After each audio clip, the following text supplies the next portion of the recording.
Gen Con 2024 has come and gone. It was a great time at the convention, and I picked up a few games while I was there. Wanted to show you those today on my 2024 Gen Con haul. Hey, it's Jared. This is specifically solo, a channel where we focus on solo modes and solo board gaming. So all of these games that you're going to see on this list can be played solo. I did pick up a few other games that are 2 players and above, but I won't be showing you those on this list. And overall, it was a really fun Gen Con. It was very busy. All 4 days were sold out at Gen Con. So I heard from a few people that had a really tough time getting their most anticipated game, or there were very limited quantities of games. It was so many people, it was tough to grab some things. But I hope if you went, you got the games you wanted and you had a great experience overall. And without further ado, let's go ahead and dive into my 2024 Gen Con haul. Okay, so for this haul, I figured we'd just go from big box size to small box size. That was just the way that I decided to structure it. So that's what I'm going to do here. And so the first game on the list is what was the #1 game on my most anticipated list, and I was able to get it. That's Windmill Valley from Board and Dice. This was a very popular one at the convention. It went quick every single day. Board and Dice were selling this and Reef Project as their 2 new games, and both of those were selling out pretty quickly every single day. So in Windmill Valley, you are a tulip farmer. It is a worker placement kind of action selection game where you have these wheels that are going to be rotating. You're going to be able to take different actions and do different things. And so it's very, very colorful. It's from Danny Garcia, who was the designer of Barcelona, and this is his new game for Board and Dice. So I'm really excited to dive into this one. It's not supposed to be as complex as some other Board and Dice games. It's a little bit lighter on the weight scale, so I'm excited about that too. But first game I picked up, this was actually the very first game I got Thursday morning at 10 a.m. when the vendor hall opened. This is where I went first for Board and Dice to be sure I could grab Windmill Valley. Next on the list is maybe the heaviest game on this list, not in terms of box weight, but in terms of just how difficult it might be to play on BGG, and that is Ezra and Nehemiah from Renegade Games and Garfield Games. Now, in this game, you are trying to build up the wall in Jerusalem. You're also trying to teach the Torah and do a few other things as well. This is another worker placement game. Look, I really love Hadrian's Wall from Garfield Games, and that is a very, very heavy roll and write, but I feel like it makes a lot of sense. I've heard comparisons of this one to Hadrian's Wall, so I'm very excited to check this one out. This seems like, again, the most in-depth game that I picked up. The playtime listed on the box is 2 hours. We'll see how accurate that is when I actually dive into it, but I like that they put that on there. You know, sometimes they underestimate it a lot. I don't feel like they did with this game. I did get to see this set up, and it was being not demoed, but they had it in a display case there at the Renegade booth, and it looked really cool. There's a lot of pieces, a lot of components, as you can see on the back here. It's pretty busy with everything going on, and a lot of beige because we're in ancient Jerusalem, so that makes sense. But I'm excited to check this one out. Again, from Renegade Games and Garfield Games. This is at the Renegade booth. This is Ezra and Nehemiah. Okay, next up on the list is a game that I didn't really even hear about before Gen Con. This was a Kickstarter game that Lucky Duck was selling. I just happened to stop by the booth, and it looked really, really cool. They were demoing it, had a great table presence, and that's Nestlings. So in Nestlings, you're going to choose one of 8 different bird species, and you're trying to compete for resources, and you're rolling and assigning these dice, which you can see here on the back of the box. They've got a really cool dice that's some right there. It's a little difficult to see, but so you're going to be assigning those dice. You're going to try to be collecting different things from different habitats and filling out this little wheel that you have in front of you. So this was a really cool one. Again, not one that was on my radar before I went to Gen Con, but just happened to stop by the Lucky Duck booth. Brandon, the designer, was actually there at the booth, and he was the one that was showing this to me. So that was really cool. And I asked him about the solo mode because I was kind of interested in that because, I didn't really know anything about this game. And he said that he actually worked with Shim Phillips a little bit, who from the last game, Ezra and Nehemiah, does a lot of the Garfield games. And he said he consulted with him a little bit on how to design the solo mode. So he said the solo mode was really, really simple for this game and doesn't get in the way too much, but is still competitive. And so for all those reasons, I was picking this one up, and I cannot wait to check this one out. This is Nestlings, again, from Lucky Duck Games. Again, this was a Kickstarter that was at Gen Con in 2024. Did not know it was going to be there and was able to grab it, and I cannot wait to play that one. So next up on the list is the new Stonemaier game. This was on the top 10 most anticipated list, and this is Rolling Realms Redux. So Rolling Realms is a roll and write. This is a new version of Rolling Realms. It's got 12 new realms in it. It's also a bigger box, so you could fit all the stuff from the previous game in there. And I don't have the original Rolling Realms, but I'm really interested to dive into this. And the solo mode in this looks very involved and is kind of campaigny. So it kind of uses like soccer teams, and you play matchups with the Automa and kind of decide who wins, and then you score points. And so there's a lot going on for the solo mode. I liked it how involved it is for a roll and write. A lot of times a roll and write, the solo mode will just be like, hey, just try to beat your score from last time. Best of luck. But this, they actually could tell they put a lot of thought into this solo mode. This is designed by Jamie Stegmaier from Stonemaier Games, and I like a lot of the realms too. You've got, of course, Meadow on here. You've got Dog Park, Flamecraft, Legacy of You, Guild of Merchant Explorers, Planet Unknown, just a few that are on here, and all the realms are different. They have different things that you're going to be trying to do. So this is only not that expensive, but I feel like there's a lot of content in this box for what I paid for it. So I am very excited to check out Rolling Realms Redux. Okay, moving on. The boxes are getting a little bit smaller now. I don't know if the games are getting any less complex, but the boxes are certainly shrinking a little bit. Next up is from Hachette. This is Chronologic Paris 1920. So this was not on my most anticipated list either, but I was really excited when I saw this, and it is from the same people who designed Turing Machine. And Turing Machine is a really cool deduction logic puzzle game, and this is the same thing. So you're trying to solve mysteries in Paris in the 1920s with the opera, and there's different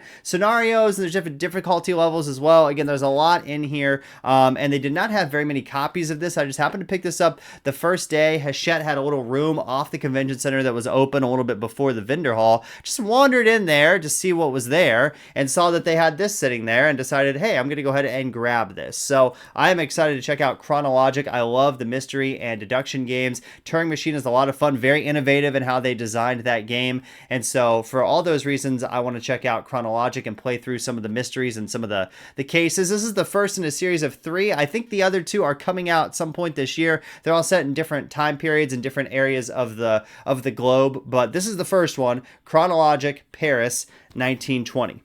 So I got 13 games in total, and again, they get smaller as we go down here, but this was another one that was on the most anticipated list and was very excited to pick up. That is Witchcraft. So Witchcraft is a card game. It is a solitaire game as well, and it's building on that mechanism that you use in Resist. And I have a playthrough of Resist on my channel. Resist, you have cards. You can reveal them as hidden or revealed. If you reveal them as hidden, they don't have as great of an ability, but you get to put them back in your deck and use them again. If you reveal them as revealed, they have a much stronger ability, but you're probably going to lose that card for the rest of the game. So this is the same thing that they're doing in Witchcraft. Obviously, this is a very spooky theme where you are witches, and a great Halloween fall game right here. In fact, it's going to be out a little bit later on this year. They had a couple of copies at Gen Con. I went on Thursday to the 25th Century booth, not first, after I'd gone to a few other booths, and they were already sold out of this. I went back Friday, first thing,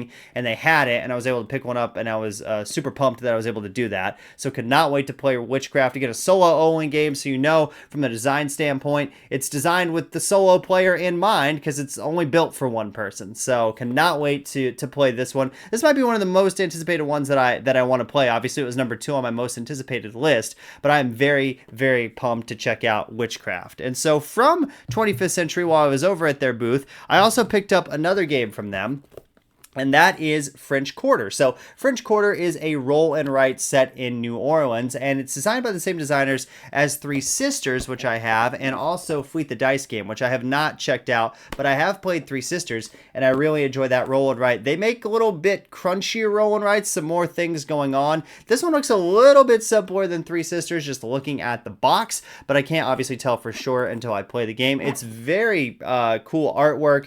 You can see there's the sheets and some of the cards that come come with the game. So another smaller box, but I really enjoy roll and writes. I think they work really great solo, and so I cannot wait to check out French Quarter from 25th Century Games. Another game that I was able to grab, another roll and write, is one of the new Cascadia roll and writes. This is Rolling Hills, and so this was at the AEG booth.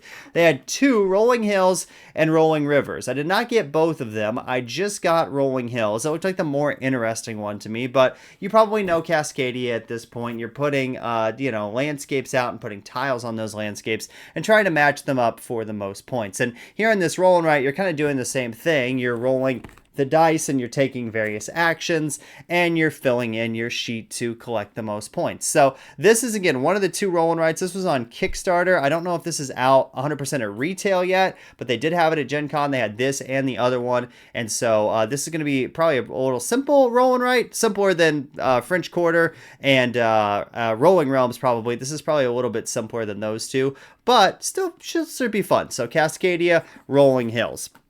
Let's see, what do we have left? I've got a few other things here to show you. We'll get to expansions at the end. I got 2 expansions, but I'll show those to you at the end. So another game that I picked up. This is a card game from Incredible Dream Studios. I've never played any of their games before, but I've heard a lot about them. This is Kfire Delve, Vainglory's Grotto. So this is the first one in the set of the Kfire Delve games. They have 3 of these at this point. They had the newest one at Gen Con. I asked the very nice person working their booth which one might be best to start with, and he said the first one, this one, is the easiest. So I said, okay, well, let's go with this one. So again, a lot in a small package. You've got dual use cards here. It's kind of like a boss battle, or you're trying to fight your way through a deck of challenge cards until you reach the final boss. But the components for this are great. They had it set up. They were demoing it. It looked really, really nice. And it looks like a fun card game. And it's 1 to 2 players, so it's going to work well solo because, again, it's designed for a low player count and is probably a great solo game. So again,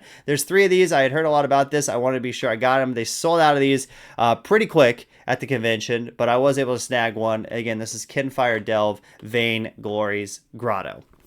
So next is the game that is the smallest on the list in terms of box size.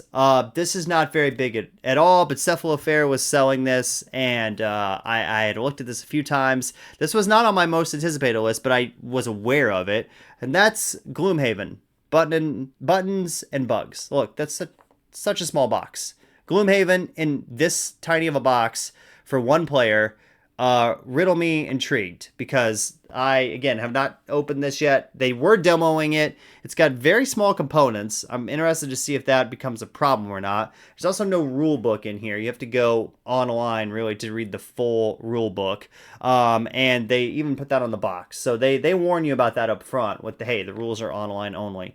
But look, Gloomhaven's a lot of fun, right? Like, a dungeon crawler, but it's huge. It's a giant game. I've never played Gloomhaven. I've played Jaws of the Lion before, and even that's a pretty big setup for like smaller Gloomhaven. And then of course you have Frosthaven. So this is taking those same concepts of Gloomhaven, that same card play, and boiling it down into a box this size.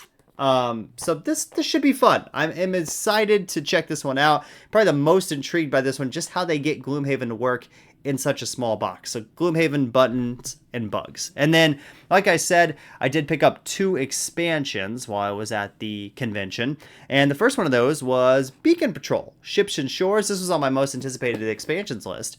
And what this adds for Beacon Patrol is kind of like new player powers. It's got 7 unique ships in here, a couple of new tiles that you place out. Beacon Patrol is a tile-laying game where you are trying to navigate your ship in the best route possible. So this adds a bunch of new ships that, again, have new little different abilities. They've all got little screen-printed meeples in here. Very small box, but again, the same size as the regular box for Beacon Patrol, which is a little surprising because it doesn't feel like there's that much in here. I don't know if this needed this big of a box. I feel like this will probably fit in the base game box, most likely. But again, a nice little expansion for Beacon Patrol, which is a fun little solo game that takes like 20 minutes.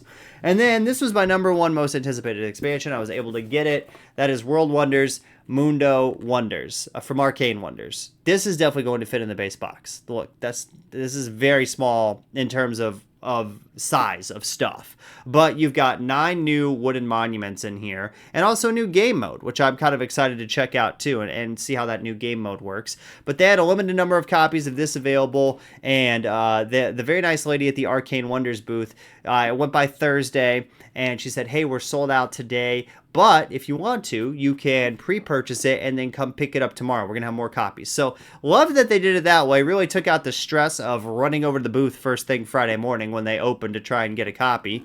And so we did that, and then I went by Friday, and it was ready, and it was the same lady working, and I was able to grab it. So shout out to Arcade Wonders for doing a really nice kind of like pre-order at the convention type thing.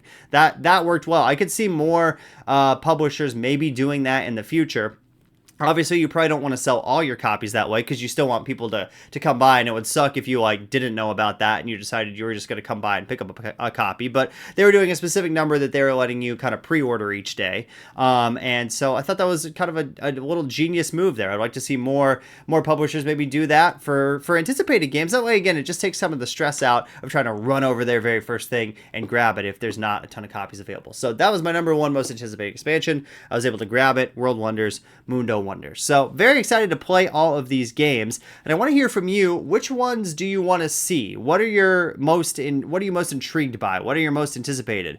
Let me know in the comments below. That would really help me out in terms of what I plan for some future reviews. I'm also going to put a poll up on the channel as well and have a few options in there of what I think are probably the most anticipated games from a solo standpoint. Ones that I can think of just off the top of my head right now would probably be Witchcraft, Windmill Valley, Gloomhaven Buttons and Bugs possibly. Those Rolling Realms, those are the ones that kind of stick out to me initially just because they are newer and some of those aren't available at retail yet. So let me know what you would like to see a review of and cast your vote in the poll. Be sure to like and subscribe as well. It really helps the channel out. Until next time, I am Jared. You've been checking out Specifically Solo.